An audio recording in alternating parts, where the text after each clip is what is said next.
princess. The prince replied, "Okay, I will leave this place." Satisfied to hear this, the gardener went away. As Brajmukut was leaving the garden, the princess, accompanied by her friends, came there. Brajmukut saw the princess. She was very beautiful. Brajmukut fell in love with the princess instantly. When the princess came out of the temple, she saw Brajmukut, who was adjusting his horse's saddle. She too fell in love with him. She removed the lotus flower from her braids and put it near her ear. Then she nibbled it a bit and threw it onto the ground and trampled it under her feet. She then again picked the flower up and placed it on her heart. Then she walked away with her friends.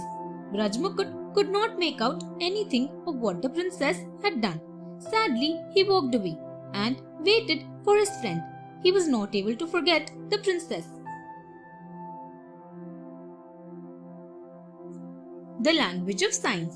While Prince Brajmukut was waiting for his friend, Ratan Raj on his part was also looking for his missing friend. After searching for a long time, he found Brajmukut. Ratan Raj saw the prince's sad face and asked, "Why are you so sad?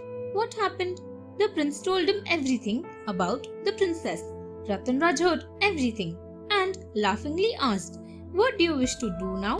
Brajmukut replied, "I think I have fallen in love with the princess. I wish to marry her, but I do not know whether she likes me or not."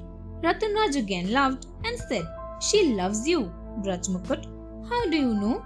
Ratan Raj replied, "She has told you everything about herself through different signs.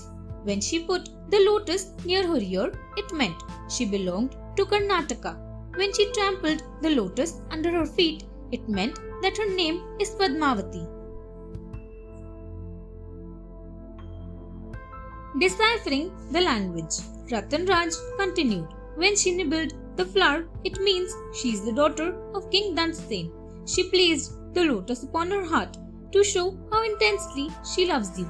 Brajmukut was happy to hear this. He said, "Let us go to her." Ratan Raj replied, "Yes, we will go to Karnataka." So both the friends went to Karnataka. Ratan Raj wanted to find someone who was a regular visitor to the palace.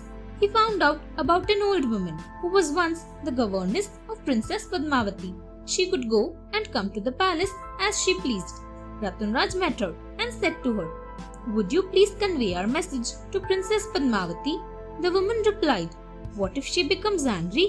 Ratan Raj said, "Nothing like that will ever happen." After much persuasion, the old woman agreed to convey the message to the princess.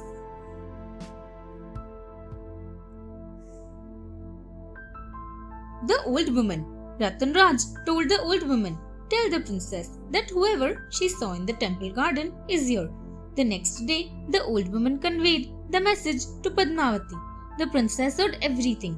Then she smeared her hands with sandalwood paste and slapped the old woman on both her cheeks. Stunned, the old woman came back weeping. She told the two friends everything that had taken place. She said, "The princess is angry with me. Now the king will punish me." Brajmukut became very nervous to hear this, but Ratan Raj laughed and said, "Nothing will happen.